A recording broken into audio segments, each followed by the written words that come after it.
So, eto pang twin.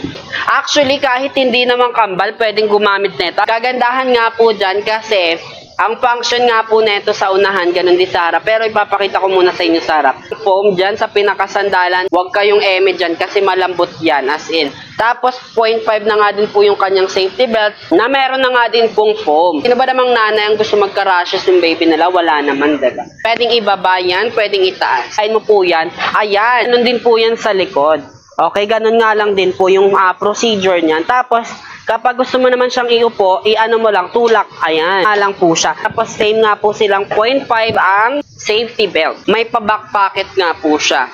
Yung kanyang pinaka-handle is nababalot po siya ng foam. Tapos, malaki yung kanyang gulong. And then, may shock na nga din po yan. Okay, bakal yan, itutulak mo po yan. Tulak mo din ang pinaka-handle.